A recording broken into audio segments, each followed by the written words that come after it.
Yo, ladies and gentlemen, I am the student of pop culture, and this is a Q&A video of a upcoming convention called Anime Crossroads 2026. Here to ask these questions is my lovely assistant Beach Beauty, the exchange student of pop culture. Hi guys, I will just be in the background asking about conventions. So, to start with it, I was curious with what is this upcoming convention that is named Anime Crossroads? Well, Anime Crossroads essentially is a Indianapolis-based convention that has been going on for 16 years now. Apparently the first year was in 2010, if I've done my math correctly. But first started out as a December con and evolved into being kind of closer to late winter, I would say, February. So, and it will be happening at an Embassy Suites in the area. Well, thank you for that. And I have another question. So, as a first timer, what do we expect in a convention? Oh, well, I mean, there's panels at the con for anime or just Japanese culture in general, and even animation, as well as a ton of cosplay. And for those of you who don't know what that term means, it is people who essentially dress up as their fave characters and just essentially their way of being able to express themselves and show their love for the shows, media, and culture in general, as well as the people that bring the anime here for us to enjoy in the States, like voice actors and fan groups and tons of vendors and artists selling in the vendor center. So there's a lot. Interesting. So if in case I will be interested to go to a convention, or for some here, our watchers who are curious, how do we register for the convention? Well, I mean, it's pretty simple. I mean, they have their own social media pages, such as Facebook and even Discord. And you can also register at the con itself. So one quick question. Is this convention free, or do we have something to pay for? Sadly, it is not free. I mean, there are some conventions that have been free before, but this is not one of them. So this just sorry for anybody who wants to, if it is their first time that wants to experience a free con, this is probably not that. All right. So guys, you know where to check now. We will just be putting the website of the convention and their Facebook accounts and other social media, so you can check it out. Indeed. So since you were talking about voice actors as one that we need to expect in a convention, so who are the guest voice actors in this convention? Alrighty then, now we're really getting into some interesting territory here. Well, to answer your question, and I will try to pronounce these as best as I can. Some of them are a little bit hard to pronounce, so if the guests themselves are watching this, I do apologize.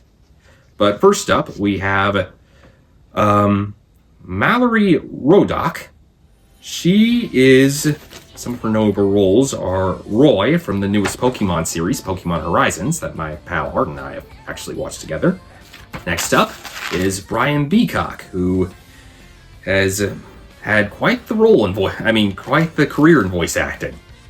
He's been in shows like Digimon, Doraemon, Battle Beatamon.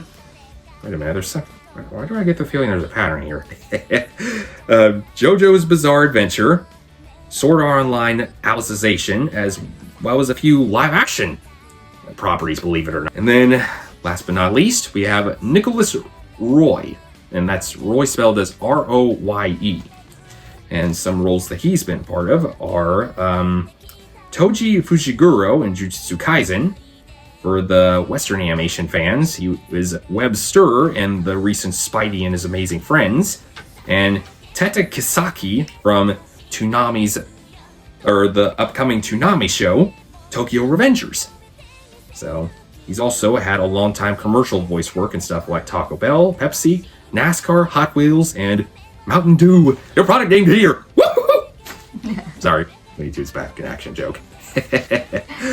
But anyway, not only voice actors, but apparently we'll be having some cosplay guests as well. Mm-hmm. And, like I said, I do apologize for if I mispronounced your names. We have Orana Perron, foreign name right there.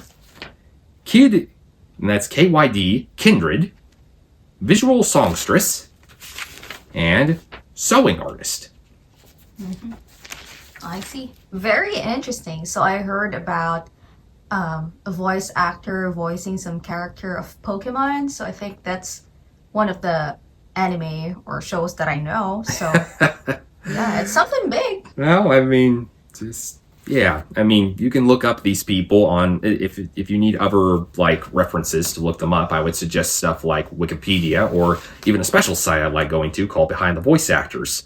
Has a lot of good details about some of these people if you're curious about what they are and just their careers over the years. It can be fun looking up stuff like that. Mm-hmm. At least for me personally, that is. Yeah.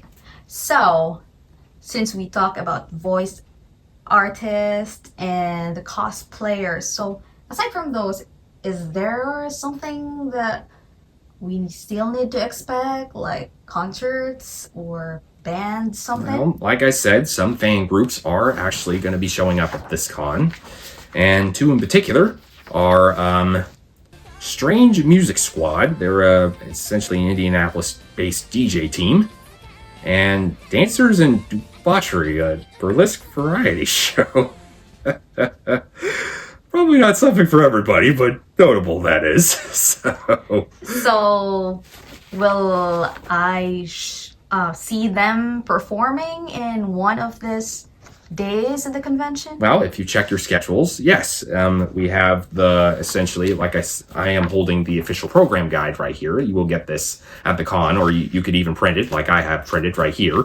And they'll have information about the panels, the main events, essentially, where the voice actors or even the people there are performing, or just a bunch of other panels going on that are being just by fans like myself. So I've heard about this maid cafes in a convention. So can you talk about that? Maid cafes. Those are a thing that are pretty well known in Japan. If you've seen enough anime, you probably have seen them represented in some way, shape, or form. Like just in a specific episode, or heck, even some animes themselves, like I think Maid Sama and Tokyo Mew Mew were good examples of that.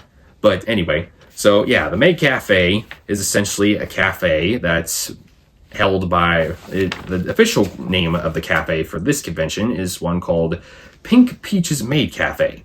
And it's essentially where maids, butlers, and it says servants also, so they essentially entertain and serve you food, and among other things. And it's not a cafe that you can get in easily, though. It's one of those appointment schedule type of things. So just kind of like the hotel, you have to really be able to get your timing right for those kind of things. Sometimes I pass by where those are at, and those can have some pretty big lines. Mm-hmm. So, well, I can't wait to visit that cafe, since I'm really looking forward to drinking coffee while I'm there. So yeah, expecting to see those and experience. So, well, they're in hour intervals. Right. So hearing about all these things that you shared to us, I know you know this convention well. So how long are you participating or going to Anime Crossroads? Well, I mean, Anime Crossroads in particular, like I said, I think the first year was 2010, if I got my math correct. But funnily enough, I think I was their second year in 2011. I've got the proof in the pudding right here from this. I can't believe I still have this, actually. And as well as a few other years. I mean, I've gone to it a lot longer than I have shown here, but yeah, I've known about this con for a while, and yeah, and well, like my Beach Beauty was saying, it'll be her first time going to this con, so I'm hoping for it to be a really good experience for her as a newbie, and just, yeah, getting to be able to all that, and just, I invite anybody else who's interested in anime or what anime is to come to this con as well. So I'll be able to get. So that about wraps this up. I want to thank all of you for watching, and hopefully to see you at the con. And just like and subscribe this video to just keep an eye on any other things that I talk about on this channel. And if you want to hear me talk about other cons, I can see what I can do with that. Thanks for watching, everyone, and that's all, folks.